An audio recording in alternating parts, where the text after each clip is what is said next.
वरिष्ठ पत्रकार सिद्धार्थ कलहंस जी हमारे साथ हैं। सिद्धार्थ जी, जो नतीजे हैं बिहार चुनाव के, उस पर आपका विश्लेषण क्या है?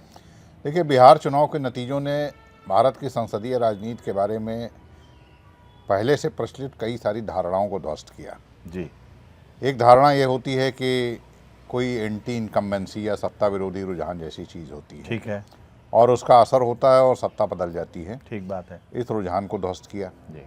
क्योंकि बिहार में 20 सालों से नीतीश कुमार का शासन है, और इस बार तो ये माना जा रहा था कि इस एंटी इनकम्बेंसी का कुछ असर दिखेगा, लेकिन नीतीश कुमार पहले से ज़्यादा ताकतवर होकर उभरे हैं। और बल्कि ये कहें तो पूरे चुनाव में जो सबसे अल्टीमेट गेनर साबित हुए या हीरो साबित हुए, नीतीश कुमार साबित हुए।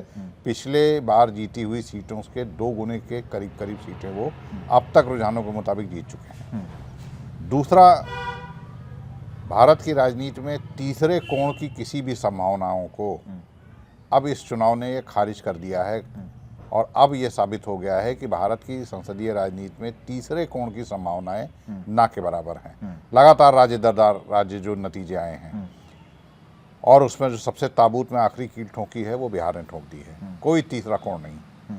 जन स्वराज पार्टी 2.5 साल से मेहनत कर रही थी, वहाँ पर गांव-गांव गली-गली टहल रहे थे। शायद इतनी मेहनत दोनों गठबंधनों में से किसी एक गठबंधन के नेता ने नहीं की होगी, लेकिन बावजूद उसके उनका कोई नामो निशान नहीं। बिहार के सीमांचल क्षेत्रों में एक AIMIM का फैक्टर होता था, वो AIMIM का फैक्टर ख़त्म है, कहीं नहीं नज़र आ रहा है। यानी कोई बिहार में कोई तीसरा कोण दिखा ही नहीं। नतीजों ने तो साबित कर दिया कि तीसरे कोण के लिए कोई जगह नहीं बची है। और ये चलन जो शुरू हुआ है, जिसको बिहार ने सबसे ज़्यादा मजबूत करके दिखा दिया आज, ये चलन अब आपको भारत की राजनीति में अलग अलग राज्यों में होने वाले चुनाव में और लोकसभा के चुनाव में नज़र आएगा। ये 2 चीज़ें हुई। तीसरी चीज़, नैरेटिव केवल एक चुनाव या एक वर्ष या कुछ दिनों के लिए नहीं रहता है, बल्कि नैरेटिव आपका पीछा लंबे समय तक करता है।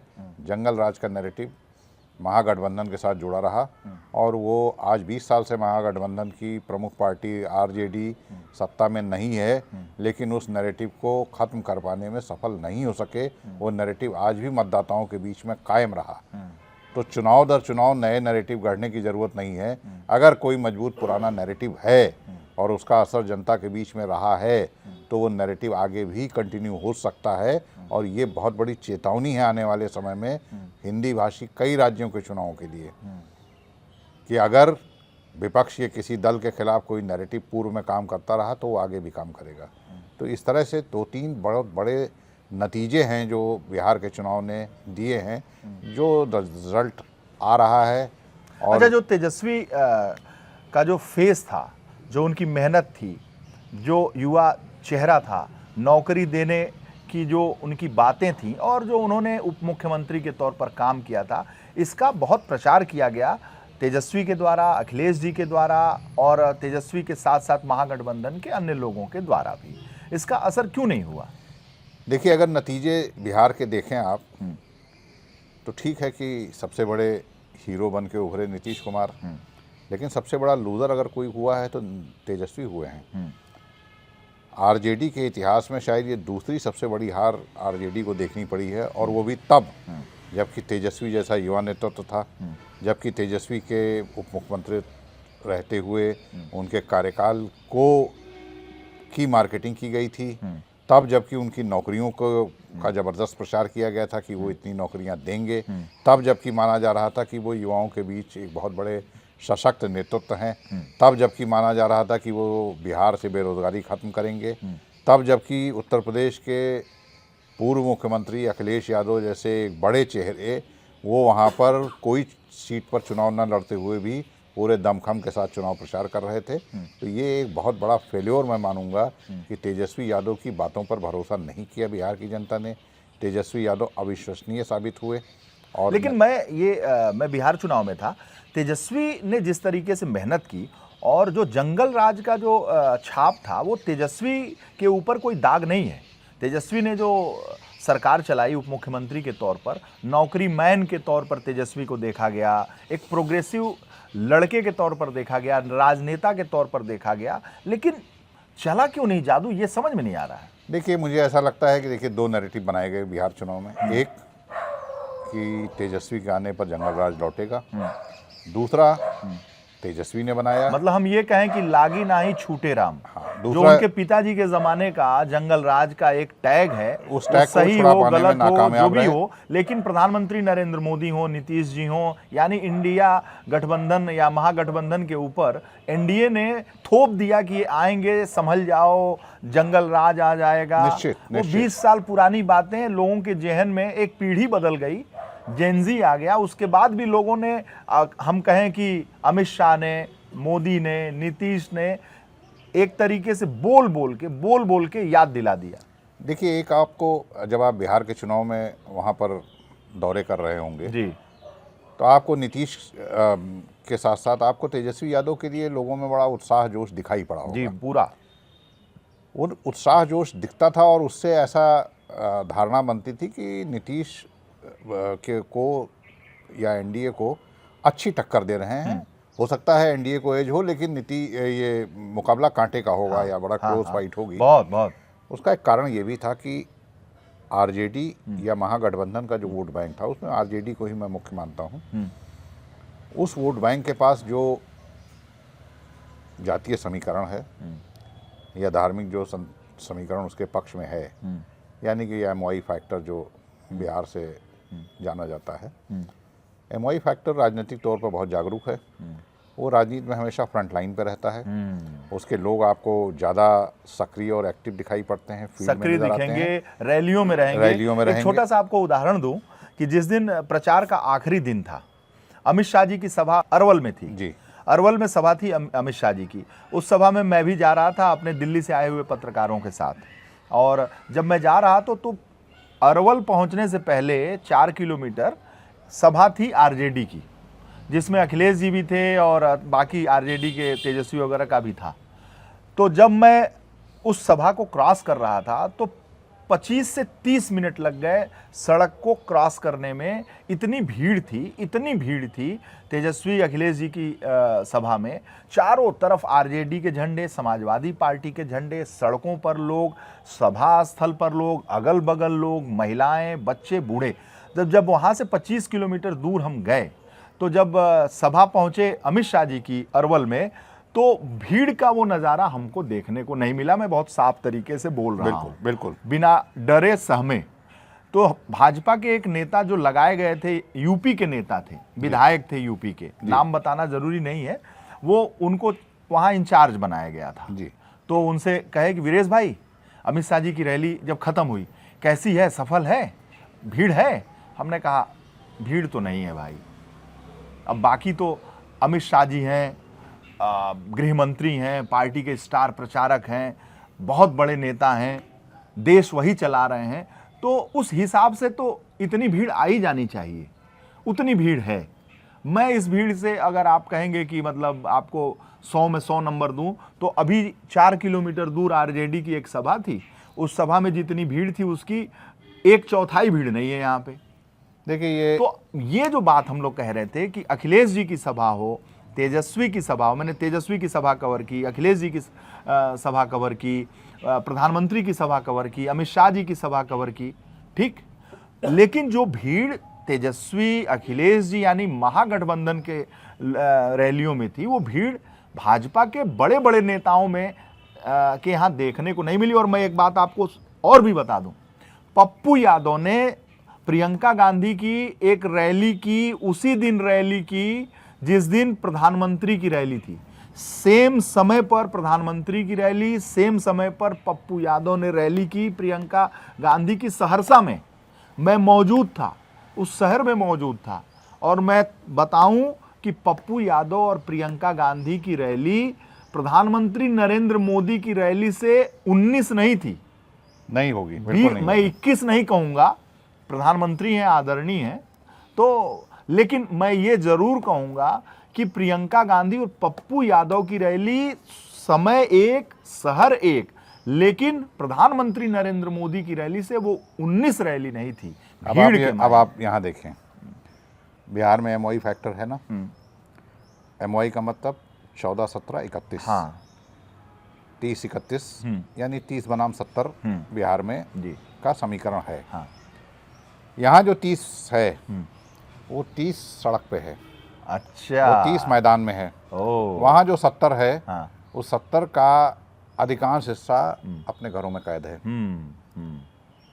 लेकिन वो 30-70 एक दूसरे के खिलाफ हैं। हाँ, और जब आप विस्तृत एनालिसिस होगी इन चुनाव के नतीजों की परसेंटेज वाइज, तो आप देखेंगे कि जो महागठबंधन है वो 30 से नीचे नहीं जाएगा। सिद्धार्थ जी, मैं आपको बताऊं, एक और भी दिलचस्प आपको बात बताऊं कि जब 2020 के चुनाव में मैं गया था तो नीतीश कुमार जी को लेके बड़ा आक्रोश था, बहुत गुस्सा था। तो लेकिन इस चुनाव में नीतीश कुमार जी को लेकर सहानुभूति थी।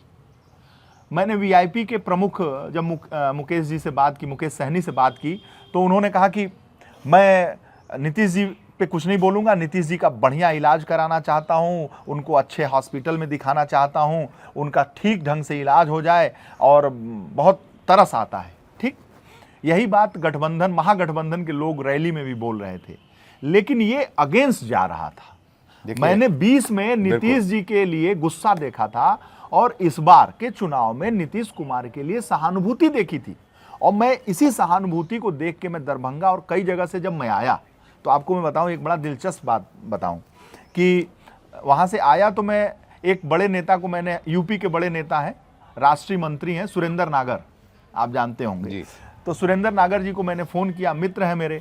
मैंने कहा कि पता चला कि आप पटना में हैं, मैं भी पटना में हूं। तो बोले कि हाँ वीरेश भाई, मैं पटना में हूँ, भाजपा दफ्तर में बैठा हूँ।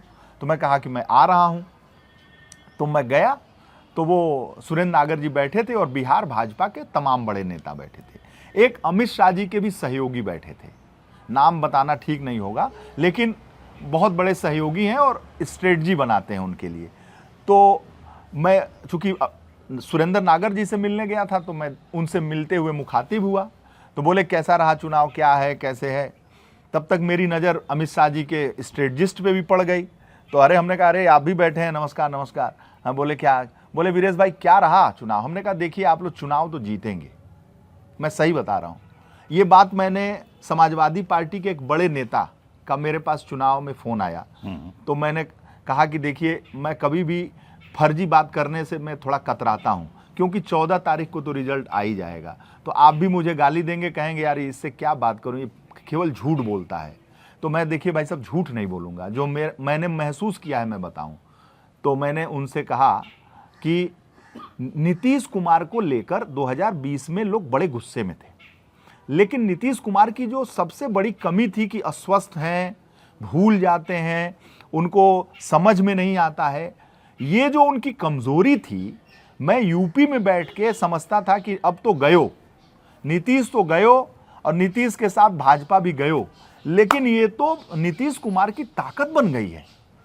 तो जब मैंने कहा अमित शाह जी के स्ट्रेटजिस्ट से कि नीतीश कुमार की बदौलत आप लोग सत्ता में आ जाएंगे, तो बोले, ये बुरा लग गया उनको। अरे ये कौन सी बात है कि हम लोग सत्ता में आ जाएंगे, नीतीश कुमार की वजह से आ जाएंगे। अरे हमने कहा कि भाई नीतीश, हम तो ये कह रहे हैं कि 20 में भी मैं था, 15 का भी चुनाव कवर किया, 10 का भी चुनाव कवर किया। मैंने 20 के चुनाव में नीतीश जी को लेकर गुस्सा देखा, इस बार नीतीश जी को लेकर सहानुभूति देख रहा हूँ। और इस बार नीतीश जी बहुत बड़े खेवनहार हैं, और उनके नाव पर चढ़कर आप भी चले जाइएगा, मोदी जी भी पास हो जाएंगे, अमित शाह जी भी पास हो जाएंगे, सब पास हो जाएंगे। बात उन लोगों को थोड़ा मैंने ठीक नहीं लगी। हाँ, लेकिन आज के नतीजों ने कि तो मैंने सारा श्रेय मैंने नीतीश जी को दे दिया। लेकिन यही बात जब समाजवादी पार्टी के एक बड़े नेता का जब मेरे पास फोन आया, तो मैंने यही बात कहा कि देखिए एक बात कहूँ, 14 तारीख को तो रिजल्ट ही आ जाएगा, इसलिए मैं आपसे झूठ नहीं बोलूँगा। मैंने ये महसूस किया है कि नीतीश कुमार की यूपी में बैठकर मैं जो कमजोरी समझ रहा था कि यूपी में हम लोग हैं, अरे नीतीश जी तो बीमार हैं, नीतीश जी तो अंड बंड जैसे बोलते हैं ना वो, कि वहाँ पे विधानसभा में महिलाओं के लिए अंड बंड बोल गए, नीतीश कुमार जी तो क्या अनाप शनाप बोल जाते हैं, उनको याद नहीं रहता, बीमार हो चुके हैं, बहुत सारी चीज़ें थी ना। हमने कहा भाई साहब, समाजवादी पार्टी के नेता को, भाई साहब ये उस व्यक्ति की ताकत हो गई है। बिल्कुल। तो वो सन्नाटा छा गया। बोले क्या? हमने कहा कि नीतीश कुमार को मैं बिहार में आकर मैं क्या बताऊं, मैं तो नहीं समझता था कि नीतीश कुमार सच में इतने बड़े नेता हो गए हैं बीमारी की वजह से। मैंने उनसे कहा कि भाई साहब याद रखिएगा कि कर्पूरी ठाकुर के बाद भगवान नीतीश जी को 400 साल जिंदा रखें, लेकिन सबको जाना ही तो है, मैं क्यों कहूं कि अस्वस्थ हैं, लेकिन जब इस धरती पे, बिहार की धरती पर नीतीश कुमार नहीं रहेंगे तो कर्पूरी ठाकुर के बाद जगह जगह मूर्तियां लगेंगी। ये बात बोले, अच्छा, बोले साइलेंट रह के। हमने कहा हाँ, नीतीश जी को आज तक आपने कोई इंटरव्यू नहीं देखा। इधर नीतीश जी बहुत बहुत उस तरह के प्रचार प्रसार में बहुत विश्वास नहीं करते हैं। वहाँ के मीडिया वाले बताते हैं कि मीडिया पे पैसा भी नहीं खर्च करते, जाओ, मतलब एक अलग अंदाज के नीतीश जी हैं। तो मैंने जब समाजवादी पार्टी के नेता से कहा कि नीतीश जी की जो ताकत है वो उनकी सहानुभूति है, लोग सहानुभूति करने लगे हैं, कह रहे हैं कि ये इस आदमी का आखिरी चुनाव है। और खासकर महिलाओं में नीतीश कुमार जी को लेके जो सहानुभूति थी, उसके बारे में मैं आपको क्या बताऊं, मैं तो दंग रह गया। मैं आपको एक उदाहरण दूंगा सिद्धार्थ जी, तो आप सुन के चौंक जाएंगे। वो ऐसा दिलचस्प उदाहरण है कि करोड़ों रुपए में वो उदाहरण नीतीश कुमार या जेडीयू के लोग नहीं दे सकते हैं। पूछिए क्या?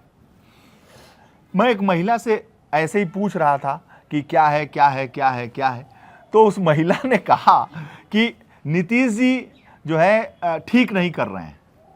तो हमने कहा कि नीतीश जी ठीक नहीं कर रहे हैं? तो उन्होंने बोला क्यों नीतीश जी ठीक नहीं कर रहे हैं? तो उन्होंने बोला कि नीतीश जी इसलिए ठीक नहीं कर रहे हैं कि उनको महिलाओं पे भरोसा नहीं है। तो हमने कहा क्यों महिलाओं पे भरोसा नहीं? बोले नीतीश जी ने भरोसा रहता तो 10,000 रुपए हम लोगों को नहीं देते। 10,000 रुपए देने की क्या जरूरत थी हमको? अरे हम लोग तो नीतीश जी को ऐसे ही वोट करने वाले थे, उनकी तबीयत ठीक नहीं है, वो महिलाओं के लिए इतना काम किए हैं, तो हम उनकी तबीयत ठीक नहीं है इसलिए नीतीश जी को इस बार बिना पैसे के वोट दे देते। हमको तो नीतीश जी पे भरोसा है, यानी महिलाओं को नीतीश जी पे भरोसा है, नीतीश जी को हम महिलाओं पे भरोसा नहीं है। हमने उसी दिन कह दिया कि अब नीतीश जी को कोई हरा नहीं पाएगा। आपकी बात ने एक चीज़ और साबित कर दी। अब मैं फिर उसके बाद से मैं आया, लखनऊ आया, तो मेरे एक साथी पूछ रहे हैं, कह रहे हैं कि अरे जब बम विस्फोट हो गया उसके बाद आप बता रहे हैं कि एनडीए जीतेगी कि उसके पहले वाले बता रहे थे। हमने कहा सबके तो अपने अपने दिमाग है ना कि बम फट गया तो एनडीए को बढ़त मिल गई। हमने कहा नहीं, मैं उसके पहले वाला बात बता रहा हूँ। नहीं, आपकी बात ने एक चीज़ और साबित कर दिया कि अब बिहार में के जो नतीजे आ गए हैं, आने वाले समय में देश के जिस भी राज्य में चुनाव होंगे उन हर राज्यों में अब हम ये देखेंगे कि ज़्यादातर राजनीतिक दल महिलाओं को लेकर अलग रणनीति बनाएंगे, महिलाओं के लिए घोषणाएं होंगी, और कुल मिलाकर ये मान के चलिए कि अब चुनावी सौगातों का बड़ा हिस्सा महिलाओं को डेडिकेट होने जा रहा है। यानी कि महिलाओं ने अपनी ताकत दिखा दी है इस चुनाव में, नीतीश को इस तरह से बहुमत देकर इतनी भारी तादाद में। और जिससे सर मैं एक चीज़ और आपको बताऊं कि जब हम लोग, हमारे छायाकार थे, जब हम लोग यहाँ से गए तो नीतीश जी को हमने बहुत सारे चुनाव कवर किए, देखे, और कवर करते करते उनको समझने की कोशिश की। इस बार जाके एहसास हुआ कि नीतीश जी बहुत बड़े नेता हैं। मतलब वो एक प्रधानमंत्री की एक रैली में नहीं गए हैं। उन्होंने कहा हम प्रधानमंत्री के लिए हमारे ललन सिंह बहुत हैं, हमारे संजय झा बहुत हैं। टसन देखिए उस आदमी का।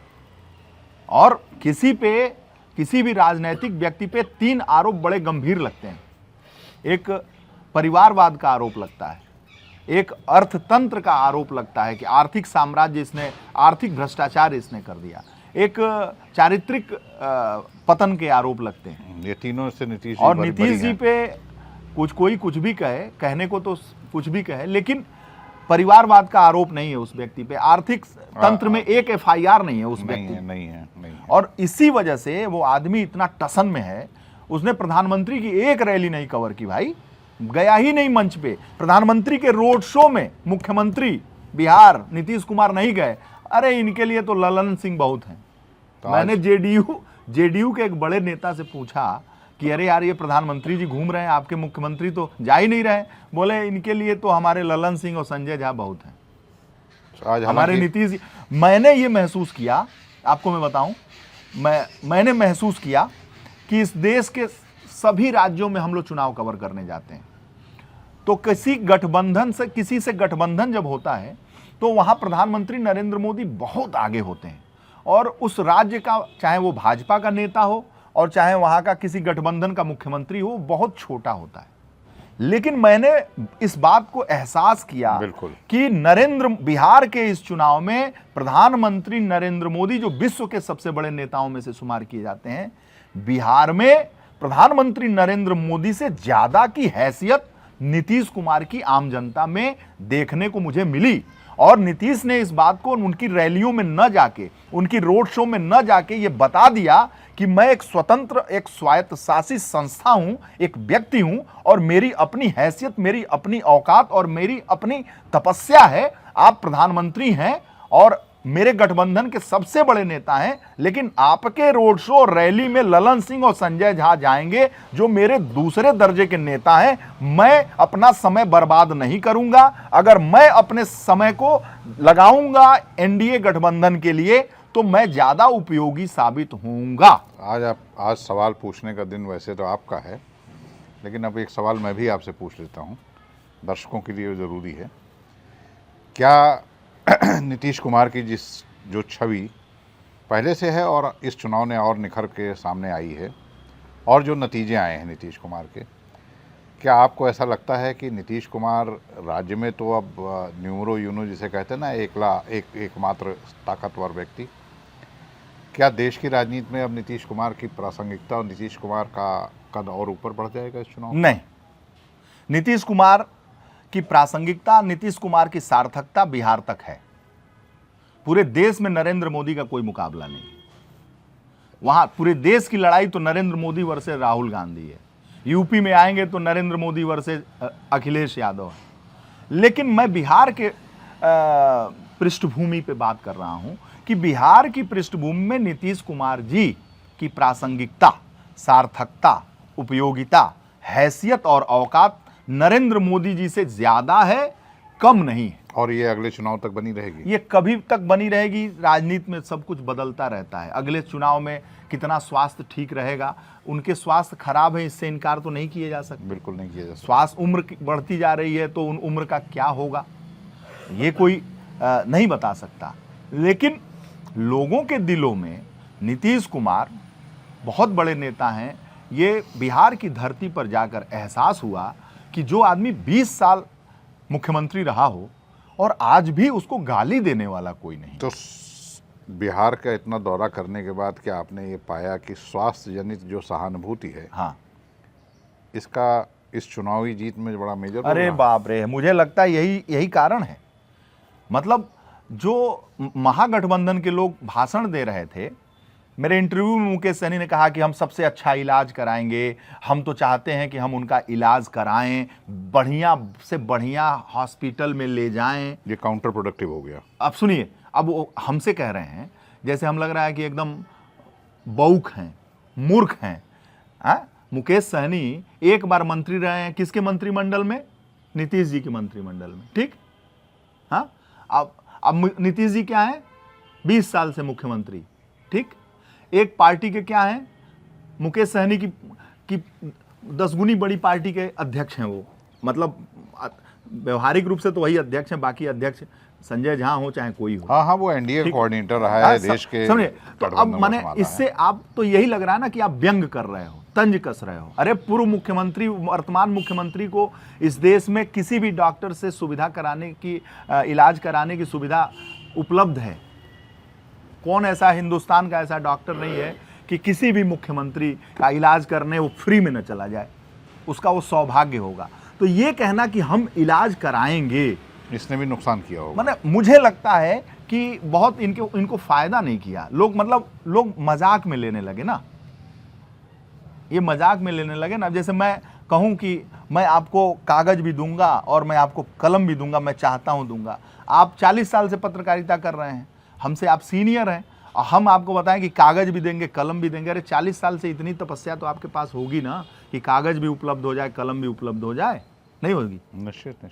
सुनने वाला तो मेरे ऊपर थोड़ा हंसेगा ना, कहेगा कि ये लगता है कि ज़्यादा औकात से ज़्यादा हैसियत भूल गया है ये, कि एक वरिष्ठ आदमी को इस तरह की बात। मुझे ये लगा महिलाओं ने गजब का काम किया। महिलाओं ने, क्योंकि महिलाएं संवेदनशील होती हैं, महिलाएं थोड़ा सा टची होती हैं, बहुत जल्दी किसी से चिपक जाती हैं तो छोड़ती नहीं हैं। मतलब वो भाई नीतीश जी ने महिलाओं के लिए बहुत काम किया ना, वहाँ महिलाओं को एक वोट बैंक मानने का काम नीतीश जी ने इस देश में किया कि महिला एक अलग वोट बैंक है, उसके लिए उन्होंने साइकिल देना, लड़कियों को वो देना। तो जो महिलाओं ने का जो अटैचमेंट नीतीश जी से था वो इतना जल्दी आसानी से टूटता नहीं है। वो पुरुष नहीं है कि आज इनके साथ तो फिर उनके साथ तो फिर इनके साथ, वो अटैच थी। उसमें 10,000 रुपए का वो भी काम कर गया। अच्छा, एक जिज्ञासा, चूंकि बिहार का आपने इतना व्यापक दौरा किया जी, अलग अलग विधानसभा क्षेत्रों में जाकर रैलियां देखी, सब किया, बिहार चुनाव में 3 खेमे हैं, JDU, RJD, BJP. Congress party कोई भी यात्रा निकाल ले, कुछ निकाल ले, जिस पार्टी को 20 साल में कभी दहाई का आंकड़ा नहीं छुआ वोट प्रतिशत के मामले में, उसे मैं कोई कोण नहीं मानता। कोण तो 3 है ना, हाँ। 3 ही खेमे हैं। सवाल पूछिए। हाँ। अब सवाल यह है कि अगर इन 3 खेमों ने 3 अलग अलग लड़ाई लड़ी होती, 3 अलग अलग लड़ाई लड़ी होती, आरजेडी, जेडीयू और बीजेपी, ये तीनों एक साथ ना होते, ऐसी दशा में क्या नतीजे?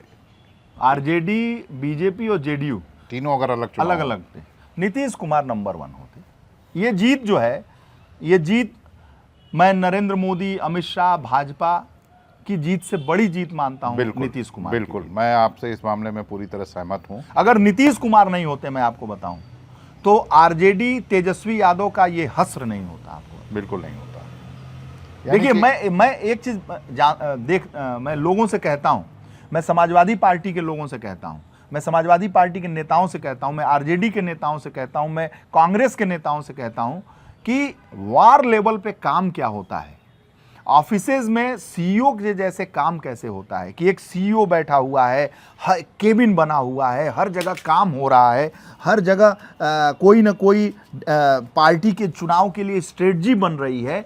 ये भारतीय जनता पार्टी के दफ्तर में जाके देख लो।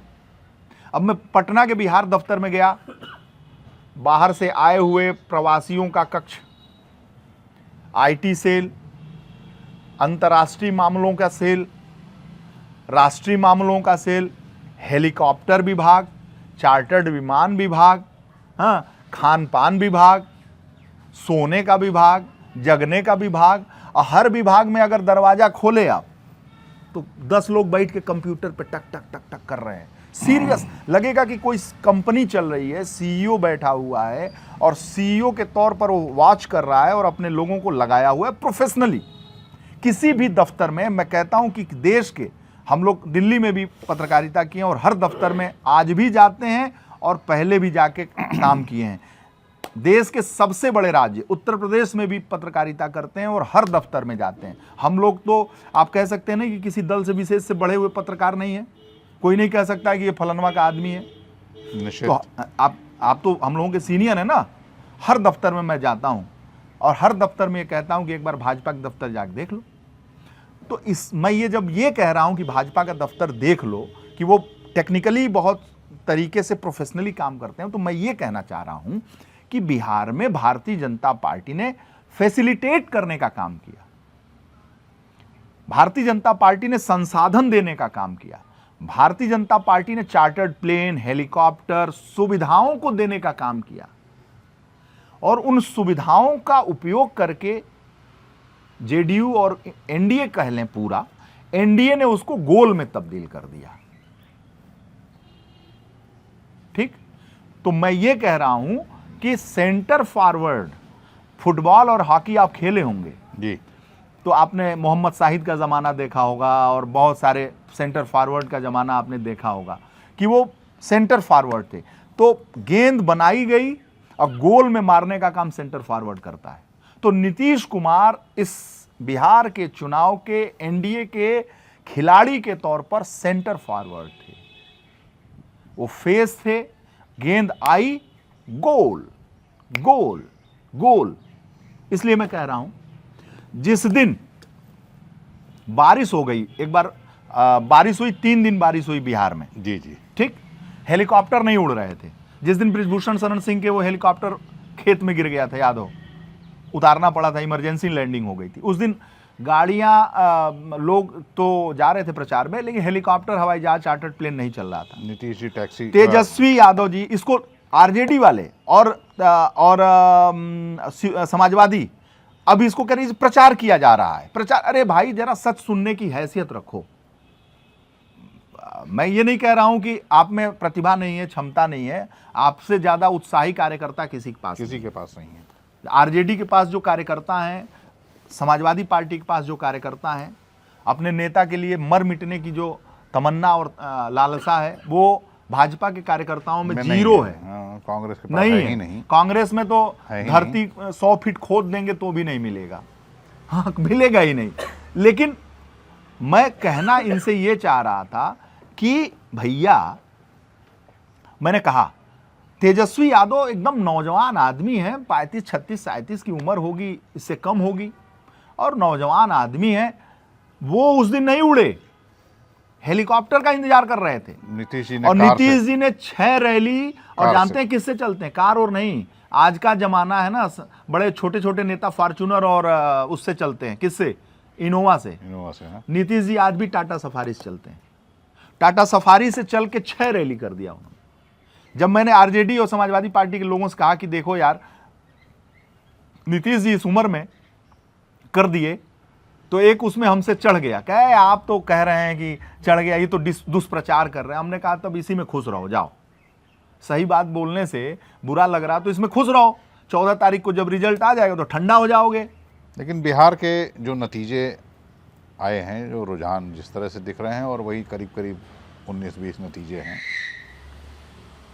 एक बड़ा सबक भी है विपक्ष के लिए। अच्छा, ये मैं यही सवाल आपसे पूछना था कि बिहार का जो नतीजा है उसका प्रभाव उत्तर प्रदेश पर कितना पड़ेगा? देखिए, सबसे अगर आप उसे क्रूड भाषा में कहें तो बिहार से सटे हुए उत्तर प्रदेश के तकरीबन 1 दर्जन जिले, चाहे वो गाजीपुर हो, कुशीनगर हो, महाराजगंज हो, बनारस हो, सोनभद्र हो, मिर्ज़ापुर हो, बलिया हो, देवरिया हो, ये वो ज़िले हैं जो समाजवादी पार्टी के पीडीए की प्रयोगशाला है जी।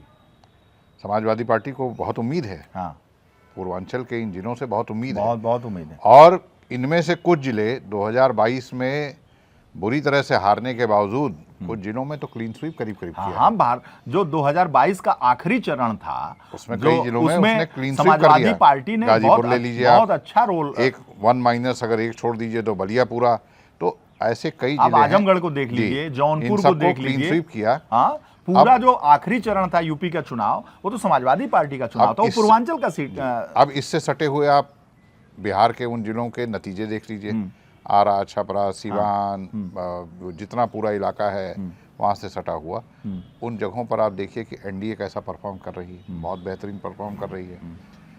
तो अब इसका अर्थ सीधा ये है भाई, इसी पीडीए को दोहराने की कोशिश तो बिहार में हो रही थी। क्योंकि समाजवादी पार्टी की बात हो रही है, अखिलेश यादव जी ने, मैं बताऊं कि एक कैंडिडेट नहीं दिया इन लोगों ने, जबकि समाजवादी पार्टी के वहाँ 5-5 विधायक रह चुके हैं। मुलायम सिंह जी के जमाने में, नेताजी के जमाने में विधायक रहते थे। ददन पहलवान जो थे, 4% तक वोट पहुंच गए थे। हाँ, प्रदेश अध्यक्ष थे। अखिलेश जी ने बड़ा मन दिखाया और गठबंधन में, महागठबंधन में रहते हुए भी बिना सीट लिए अखिलेश जी ने इतना प्रचार किया, इस बार जम के प्रचार किया, इतना प्रचार किया और स्वेच्छा से प्रचार किया, और उनकी रैलियों में इतनी भीड़ थी, इतने लोग आए थे। सिवान की रैली को देख लीजिए, अन्य जगहों पे जो संदेश की रैली थी, इतनी भीड़ थी, लग नहीं रहा था मुझे कि ये अखिलेश जी यूपी में हैं, पूर्वांचल की सीट पे हैं कि बिहार में हैं। इतनी भीड़, आरजेडी और समाजवादी पार्टी के यूथ के लोग एकदम चपे हुए थे। अखिलेश जी की रैली में भीड़ ही भीड़ थी, और अखिलेश जी ने लगातार हर जगह प्रचार किया, हर जगह उन्होंने बड़ी शिद्दत के साथ समय से पहुंच के 4-4 रैलियों को संबोधित किया, पूरी मेहनत लगाई, बिना एक सीट पाए भी ऐसे चुनाव लड़ रहे थे अखिलेश जी। मैंने तो अखिलेश जी को बिना गठबंधन में रहते हुए अन्य राज्यों के चुनाव में देखा, हरियाणा में देखा, मध्य प्रदेश में देखा, कभी इतनी ताकत से अखिलेश जी नहीं लगते थे।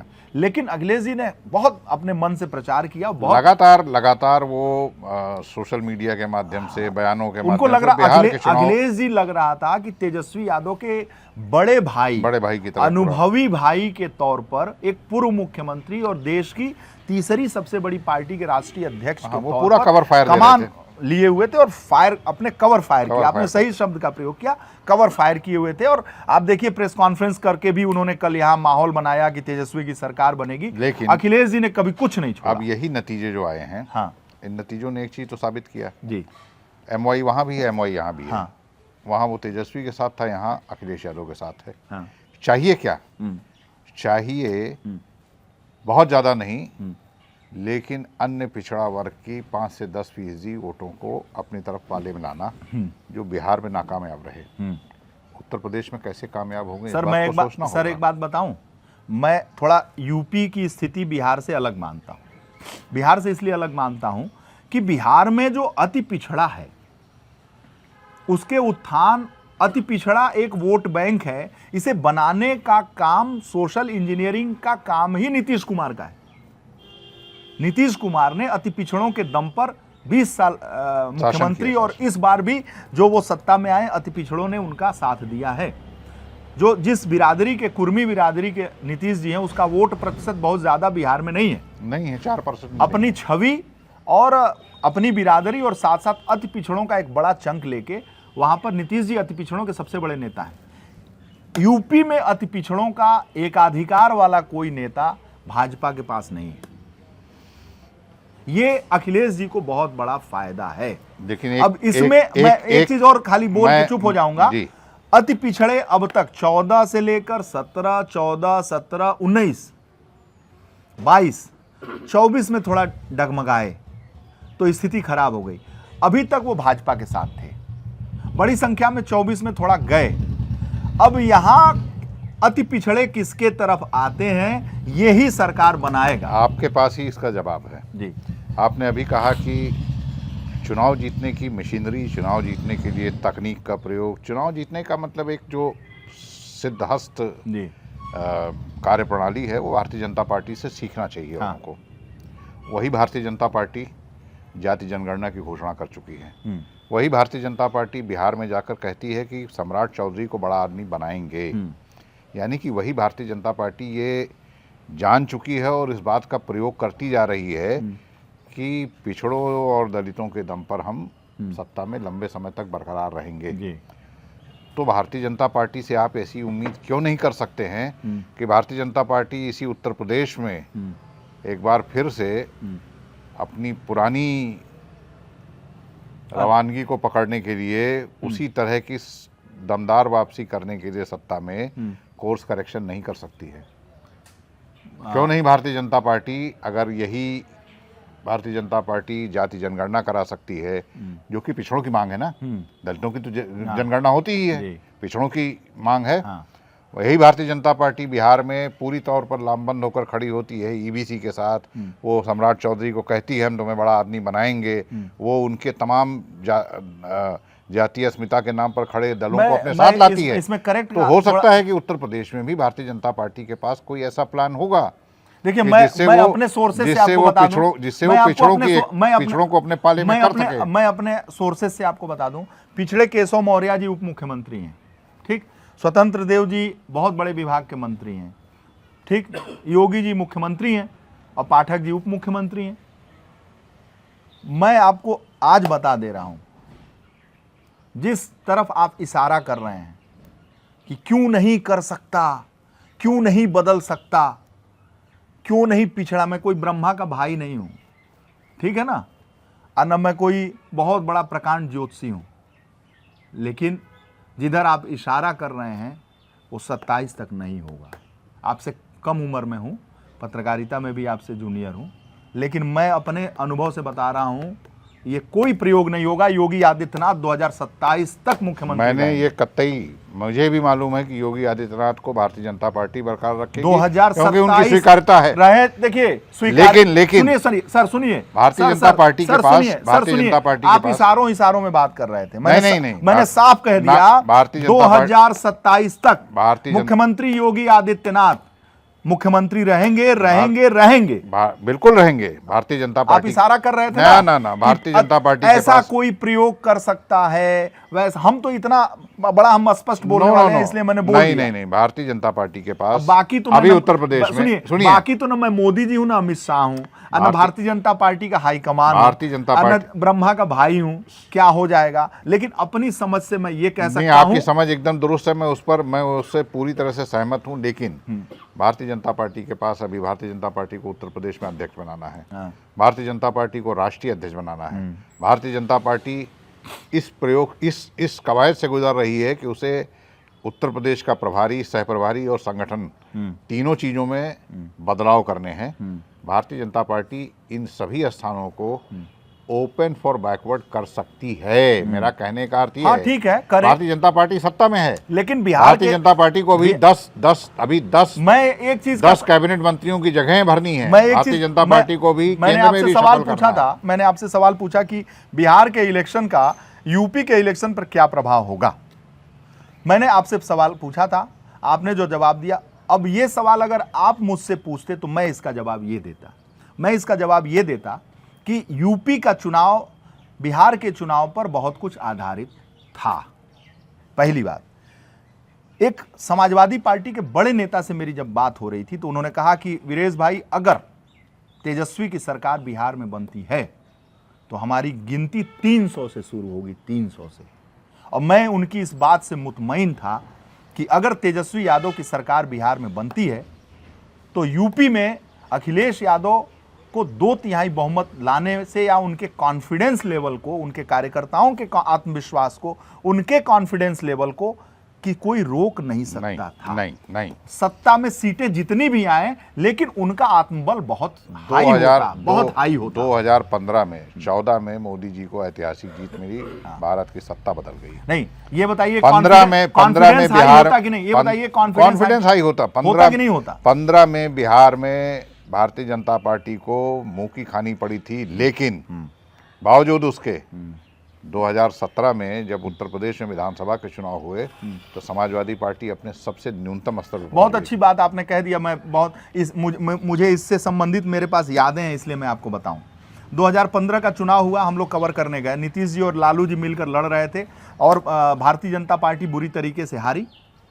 हारने के बाद आपको बताऊं, भारतीय जनता पार्टी यूपी में सरकार बनाएगी ये कोई नहीं कह रहा था। क्यों नहीं कह रहा था? बहन जी यानी बसपा सरकार बनाएगी 2017 में, ये सब लोग कह रहे थे। यानी अखिलेश जी जाएंगे तो 17 में बहन जी की सरकार बनेगी। और इसका मैं उदाहरण आपको दूं, 15 का रिजल्ट निकलता है, वहां पर नीतीश जी और लालू जी की सरकार बनती है। मानसून सत्र की जगह पे शीतकालीन सत्र संसद का शुरू होता है, क्योंकि अभी भी देखिए विंटर सेशन शुरू हो जाएगा 1 तारीख से। उसी तरीके से हमेशा बिहार का जो रिजल्ट है यही अक्टूबर नवंबर में निकलता है। उसके बाद विंटर सेशन शुरू हुआ था। तो सत्र के पहले दिन जब मायावती जी पार्लियामेंट के गेट नंबर 1 पर उतरती हैं तो हम जैसे उत्साही 50 पत्रकार मायावती जी को घेर लेते हैं और कहते हैं, बहन जी आज बाइट होनी चाहिए, बहन जी बाइट होनी चाहिए, बहन जी आज बिहार में चुनाव, आपको तो यूपी का क्या भविष्य दिखता है, बहन जी अब तो लगता है कि आप ही की सत्ता आएगी, आप ही लड़ाई में है। मतलब 50 लोग ऐसे पत्रकार थे वहाँ पर कि मुख्यमंत्री के तौर पर बिहार में के रिजल्ट का यूपी के रिजल्ट पे ये असर था कि मायावती यानी बसपा लड़ती हुई दिखेगी अखिलेश जी के खिलाफ। 2017 में भाजपा नहीं दिखेगी। प्रधानमंत्री कौन थे? मोदी जी थे। प्रधानमंत्री कौन थे? मोदी जी थे। केंद्र में सत्ता मोदी जी की थी। लेकिन जब बहन जी की एंट्री हुई और गेट नंबर 12 में वो अम्बेसडर से उतरती हैं, उनके बगल में अंबेडकर साहब जो तमिलनाडु के थे और उतरते हैं, वो सांसद थे, राज्यसभा में उतरते हैं, तो बहन जी से हम लोग घेर लेते थे पार्लियामेंट। तो हम लोगों ने कहा, बहन जी इस बार तो लग रहा है कि आप बहुत जो अब रिजल्ट बहुत कांटे का होगा, ये होगा। तो बहन जी ने भी अपने को ऐसे बधाइयों को स्वीकार किया जैसे सच में बहन जी 17 की चीफ मिनिस्टर हैं। तो आपकी इस बात से मैं सहमत नहीं हूं कि मतलब लालू जी की और नरेंद्र मोदी जी की हो गई तो भाजपा कहीं लड़ाई में थी। वो तो करिश्मा बहुत कुछ साल भर में बदल गया। नहीं तो बिहार के रिजल्ट के बाद की स्थिति में बता रहा हूं। आज भी पार्लियामेंट में बहुत सारे मेरे साथी हैं, मैं फ़ोन लगा के अभी को बता दूंगा कि बताओ भाई हम लोग कैसे ट्रीट कर रहे थे, अब बहन जी कैसे ट्रीट की। राज्यसभा का गलियारा है वहाँ पे, आज भी ब्रिजेश पाठक जी को याद होगा, सतीश चंद्र मिश्रा जी को याद होगा कि राज्यसभा के 12 नंबर गेट से हम लोग अंदर गए तो जो सांसद अंदर घुसते हैं उससे पहले एक गोल सा है, तो वहाँ पे बहन जी, सांसद लोग, सब लोग थे उस समय, सारे सांसद थे। मिश्रा जी तो हमेशा रहते थे, मिश्रा जी को भी याद होगा, पाठक जी को भी याद होगा, जुगल किशोर को भी याद होगा, ठीक है, बहुत सारे, किसका किसका नाम बताऊँ आपको, नरेंद्र कश्यप को याद होगा जो अभी मंत्री हैं, दारा सिंह चौहान को याद होगा अभी मंत्री हैं, ठीक है, अभी भी साक्षात आप पूछ लीजिएगा। तो बहन जी को हम लोग अंदर ले गए राज्यसभा के उसमें, तो गोलंबर में, तो बहन जी खड़ी हो गई, तो हमने पूछा, बहन जी बोले तू घबरा नहीं, सब अब तो सत्ता में आते हैं। ट्रीट ले रही, ऐसे ले रही थी कि वो मुख्यमंत्री हैं। तो मैं आपकी इस बात से सहमत नहीं हूं कि जब बिहार में जीते थे तो ये लोग, अपने को लग रहा था कि यही मुख्यमंत्री, भाजपा वाले कहीं थे ही नहीं। वो तो 2016 में खेल हुआ और पता नहीं करते करते अब चीज़ें हैं। अमित शाह जी की स्ट्रेटजी है, भारतीय जनता पार्टी की स्ट्रेटजी है, जो मैं कहता हूं बार बार कि बहुत युद्ध के स्तर पर भारतीय जनता पार्टी काम करती है। अगर 15 जीतने के बाद कोई खेल ऐसा हो गया कि 16 में कहानी बदल गई, तो फिर इस बात की कोई गारंटी नहीं है कि आज जो नतीजे आपको बिहार में मिल रहे हैं उसने किसी को यहाँ कमज़ोर कर दिया है या किसी को सुनिश्चित कर दिया कि आपकी सत्ता आ जाएगी। अगर ऐसा है नहीं तो यानी कि बिहार के चुनाव का यानी कि कोई मनोबल पे असर पड़ता, समाजवादी पार्टी के कार्यकर्ताओं के मनोबल पर असर पड़ता। आप अभी फोन लगा लीजिए जिससे आपके पर्सनल संबंध होंगे समाजवादी पार्टी के नेता कार्यकर्ता, उनके बोलने से ही आपको समझ में आ जाएगा कि थोड़ा सा मोराल आज डाउन है। निश्चित तौर पर वो इंडिया गठबंधन के साथी अखिलेश जी ने पूरी ताकत लगाई थी और इनके कार्यकर्ताओं ने भी ताकत लगाई थी।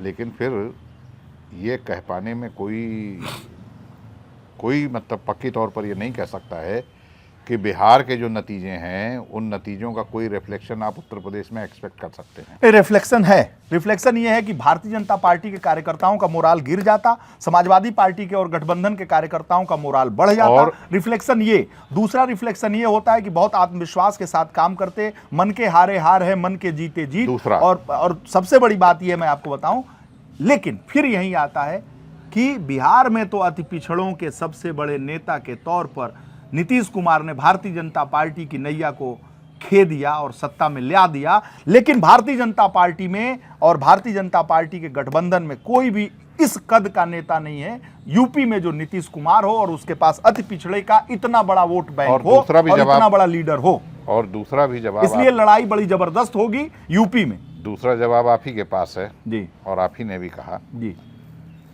बिहार के चुनाव की जीत नीतीश कुमार की जीत है। नीतीश कुमार की जीत, नीतीश कुमार की हाँ जी जीत है। बिहार के चुनाव में रुझानों के हिसाब से देखें तो भारतीय जनता पार्टी का गेंद 1-2 सीटों का है, जो भी है। मैं नीतीश कुमार की जीत है। बिहार के चुनाव में स्ट्राइक रेट भी करीब करीब भारतीय जनता पार्टी पिछले जैसा ही है। कोई बहुत आप ये नहीं कह सकते हैं कि आप वहां पहुंच गए।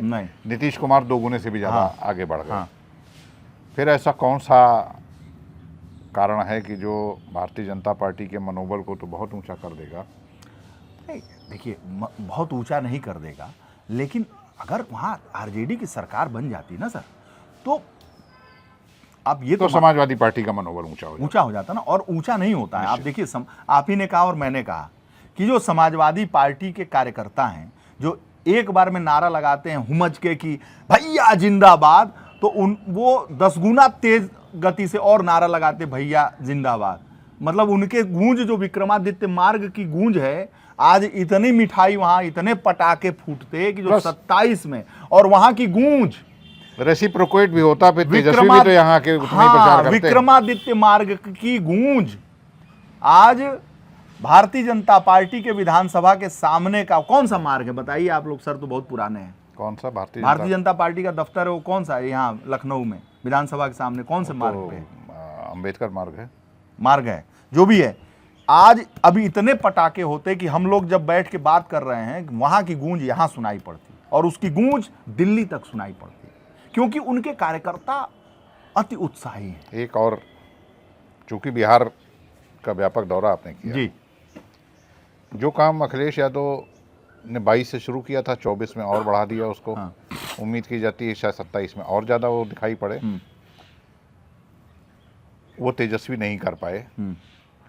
कम से कम संख्या में यादव प्रत्याशी उतारना, जो अखिलेश यादव ने 22 से ये प्रयोग शुरू कर दिया, 24 में और कम किया, प्रत्याशी उतारे और 27 में और भी कम कर हाँ, सकें। और उसी से जोड़ दूं सर, आपने एक बात हल्के करके छोड़ दिया था, प्रभाव की बात कर रहे हैं। अगर तेजस्वी वहां के मुख्यमंत्री होते और 27 का चुनाव होता, जिस तरह से अखिलेश जी ने ताकत लगा दी थी, तेजस्वी का भी लगाते। हेलीकॉप्टर देवरिया, Reciprocate करता, बिल्कुल गोरखपुर, करते, बिल्कुल कुशीनगर, बलिया, महाराजगंज, बिल्कुल हाँ? करते, बिल्कुल करते, गाजीपुर, बिल्कुल करते, और असर भी होता। असर नहीं पड़ता। होता तो आप कह रहे हैं कि उस जीत का असर नहीं पड़ता? पड़ता, इतना असर पड़ता।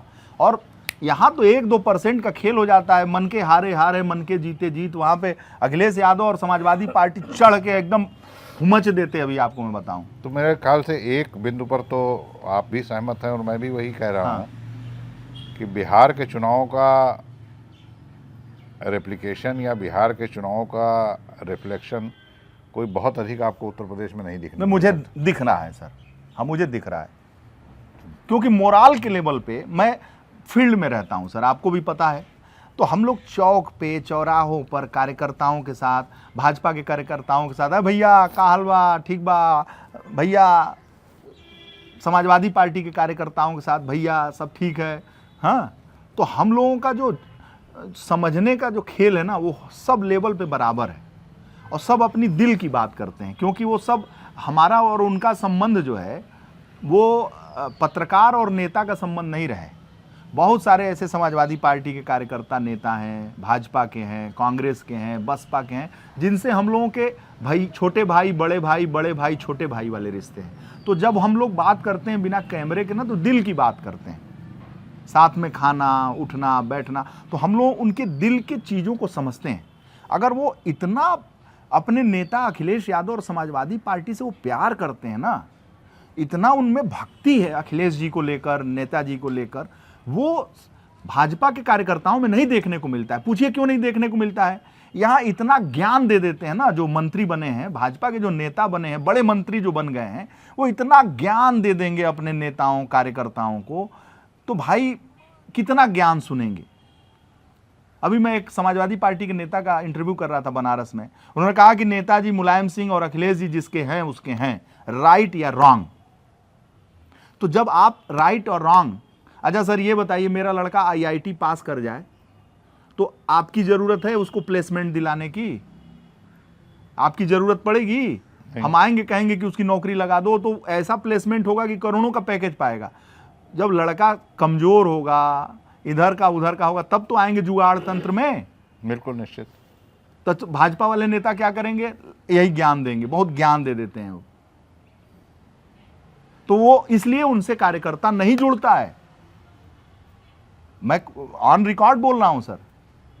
हम लोग भी उनके इन सपा के कार्यकर्ताओं से इसलिए उनका उत्साह जुड़ा रहता है। तो तेजस्वी की जीत कार्यकर्ताओं का उत्साह नहीं 800 गुना कर देता, बढ़ा देता। ये बहुत बड़ा असर है। उसका असर यूपी के 27 के चुनाव में बहुत पड़ेगा। मैं ये नहीं कह सकता कि इसका ये असर होगा कि अखिलेश जी हार जाएंगे, राहुल जी हार जाएंगे, फलानवा जी जीत जाएंगे। मैं कोई ज्योतिषी नहीं हूं, इसीलिए मैं इस 14 के रिजल्ट पे भी कोई एग्जिट पोल नहीं किया, किसी को मैंने कुछ ज्ञान नहीं दिया। आपने पर्सनल फ़ोन किया कि सर ने फ़ोन किया, किसी नेता ने फ़ोन किया, किसी पत्रकार ने फ़ोन किया, तो मैंने बता दिया कि भैया मुझे तो सच्चाई यही लग रही है, 14 को रिजल्ट आ जाएगा। इसीलिए मैं कोई उससे पहले कोई वीडियो बना के नहीं डाला हूं, क्योंकि वो मुझे बड़ा शर्म लगता है। जैसे मान लीजिए मैं कहूं कि तेजस्वी की जीत हो गई, तेजस्वी की जीत हो गई और तेजस्वी हार जाए। अब आप पूछेंगे यार बकलोले हो क्या एकदम, कि इतना घूम के आए हो बिहार में और जगह जगह तुम तेजस्वी जिंदाबाद करा रहे थे, क्या हो गया? तो बेइज्जती होती है। थोड़ा हम लोग पानी वाले आदमी, इसलिए मुंह दिखाना पड़ता है, समझे? और कह दें कि मोदी जी हार गए, मोदी जी जीत गए, मोदी जी जीत गए, अब पता चला मोदी जी हार जाए, तो इससे बढ़िया भैया दूर रहो। इतनी बार पत्रकारों की बेइज्जती हो गई है एग्जिट पोल में, इतनी बार उनके एनालिसिस बर्बाद हो गए हैं। हाँ, लेकिन आज उनके पास मुस्कुराने का मौका है। हाँ, हरियाणा में क्या हुआ, सब भर मुंह गिर गए। इसलिए सर ऐसा है ना कि दूर ही रहो। हमने पर्सनल लोगों से बता दिया था कि देखिए मुझे जहां लगता है कि नीतीश कुमार को लेके सिंपैथी है, 20 में नीतीश जी को लेकर गुस्सा था, इस बार सिंपैथी है और भारतीय जनता पार्टी एनडीए गठबंधन जीतेगा तो ड्यू टू नीतीश जी। और ये हुआ, रिजल्ट ये साफ दिखा रहा है। यही मेरा विश्लेषण है और शायद आप मुझसे सहमत हैं। मैं निश्चित तौर पर सहमत हूँ। मैं तो इस चुनाव का हीरो अगर किसी को मानता हूँ, नीतीश कुमार। बहुत बहुत धन्यवाद सर।